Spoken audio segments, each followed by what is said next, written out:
नमस्ते बच्चों। तो स्वागत है आपका हमारे चैनल आसान भाषा में। तो आज का हमारा टॉपिक है रिमीडियल टीचिंग। तो चलिए शुरू करते हैं। तो सबसे पहले हम रिमीडियल की टीचिंग की जो डेफिनेशन है वो पढ़ेंगे। तो ये एक ना एक टीचिंग का मेथड है जो डिजाइन किया गया है किस टाइप के स्टूडेंट्स के लिए जो पढ़ाई में थोड़ा सा लैग करते हैं, मतलब थोड़ा सा पीछे रह जाते हैं। अब सब बच्चे तेज नहीं होते हैं, कुछ बच्चों को क्या होता है स्पेशल हेल्प की जरूरत होती है। तो उसके लिए हमने ये टीचिंग का एक मेथड डिजाइन किया गया है, उसको बोलते हैं रिमीडियल टीचिंग। मतलब जो भी बच्चे थोड़ा सा वीक होते हैं पढ़ाई में, या उनके जो एबिलिटी है लर्न करने की वो थोड़ी कम होती है, उनके लिए टीचिंग मेथड होता है जिसको बोलते हैं रिमीडियल टीचिंग।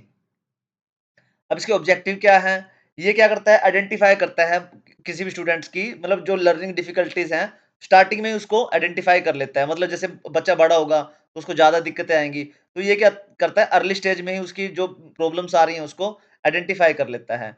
उसके बाद ये क्या करता है, ये स्ट्रेंथन करता है किसको, जो बेसिक कंसेप्ट है स्टूडेंट्स के, मतलब बेसिक कंसेप्ट से पढ़ाना शुरू करते हैं हम बच्चों को।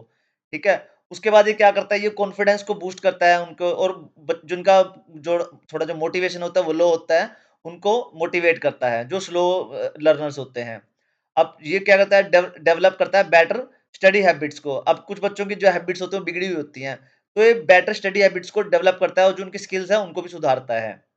उसके बाद क्या करता है, ये स्टूडेंट्स को प्रिपेयर करता है किसके लिए, हायर लर्निंग के लिए। अब जैसे वो बड़ी क्लास में होगा तो उसको दिक्कत आएगी, तो यहाँ से अगर बच्चे के बेसिक कंसेप्ट हम ठीक करते चलेंगे तो हायर लर्निंग में जाके उसको ज्यादा दिक्कतें नहीं आएंगी। तो ये सारे इसके ऑब्जेक्टिव्स हैं।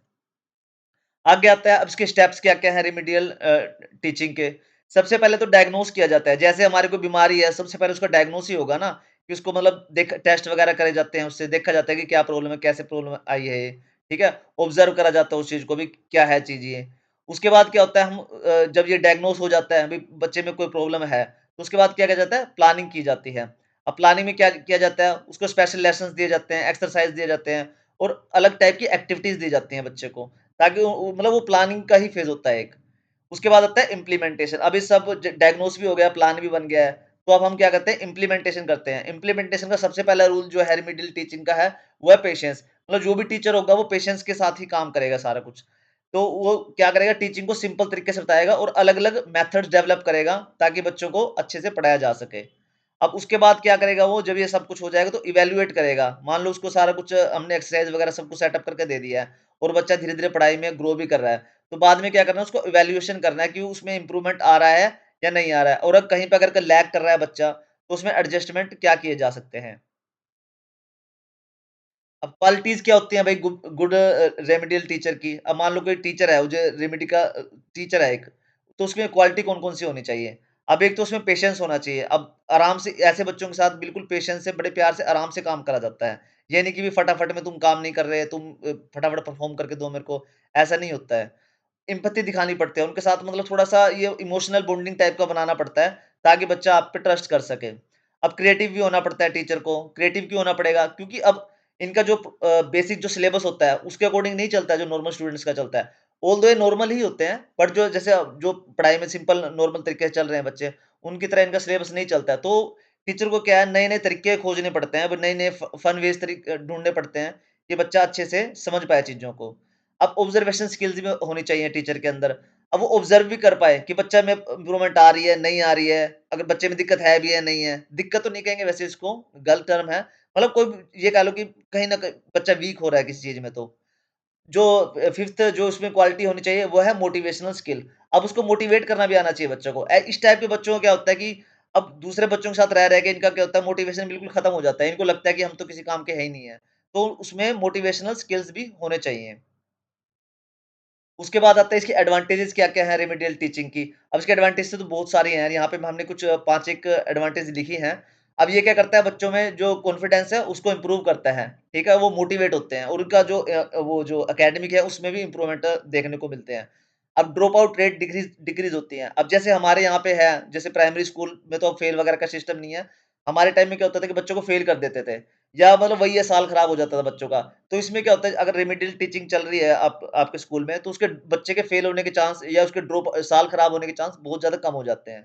अब स्टूडेंट क्या होता है, डेवलप हो जाता है उसका इंटरेस्ट किस में, स्टडीज़ में। अब जैसे बच्चे का ना जो मतलब इस टाइप में बच्चे होते हैं, इस टाइप के बच्चे होते हैं, उनका जो पढ़ाई में ना इंटरेस्ट बिल्कुल खत्म होता चला जाता है, क्योंकि सब जगह से बुली मिल रहा होता है उनको, पेरेंट्स भी कह रहे होते हैं, "तू पढ़ता नहीं है, पढ़ता नहीं है।" तो उनका पढ़ाई में इंटरेस्ट खत्म हो जाता है। बट रिमेडियल टीचिंग के थ्रू क्या होता है, उनका जो इंटरेस्ट है ना पढ़ाई में, वो दोबारा आ जाता है। अब अर्ली डिटेक्शन करता है किस चीज़ में? लर्निंग डिसेबिलिटीज़ में। लेट्स से अगर बच्चे में रियल में कोई डिसेबिलिटी है बच्चे में, जब मान लो ऑटिस्टिक तो नहीं, ब ज़्यादा बड़ी दिक्कत होगी खैर, ठीक है? मान लो कोई भी उसमें डिसेबिलिटी है, भई उसको उसका माइंड कैप्चर ही नहीं कर पा रहा है कोई चीज़ को, समझ ही नहीं पा रहा है। तो ये क्या होता है, अर्ली स्टेज में डिटेक्ट हो जाती है। मतलब इसका कोई अगर सॉल्यूशन है मेडिकल लाइन में, किसी भी चीज़ में, तो वहाँ से हम उसको प्रोवाइड करा सकते हैं वो सॉल्यूशन। अब ये क्या करता है, प्रमोट करता है इंक्लूसिव एजुकेशन को। इंक्लूसिव एजुकेशन क्या होती है? जिसमें सब बच्चे एक साथ बैठ के पढ़ते हैं। अब मान लो इसकी इन बच्चों की क्लास अलग लग रही है, तो धीरे-धीरे जैसे ये कोप अप करता जाएगा, सारे प्रॉब्लम्स को टैकल करता जाएगा, तो बाद में जाके जैसे बड़ा होता जाएगा, तो जो नॉर्मल बच्चों की तरह नॉर्मल क्लासेस लगती हैं, और वो जो मतलब इंटेलिजेंट बच्चे होते हैं, ये उनके साथ बिल्कुल आराम से बैठ के पढ़ सकता है। अब इसके बाद आते हैं इसकी टाइप्स कौन-से होते हैं। टाइप्स मैंने यहाँ पे इसकी 3 ही लिखी हैं, इसके लिए एक अलग वीडियो आएगा, उसमें आपको प्रॉपर टाइप्स बताई जाएँगी। अब इसमें क्या है, वन ऑन वन ट्यूटोरिंग। अब क्या होता है कि एक टीचर के लिए एक एक स्टूडेंट के लिए एक टीचर प्रॉपर लगाया जाएगा, जिससे वो उसकी सारी प्रॉब्लम्स वगैरह समझेगा। अब दूसरा आता है स्मॉल ग्रुप इंस्ट्रक्शंस। अब इसमें क्या होता है कि हर बच्चे पे एक टीचर नहीं लगाया जा सकता।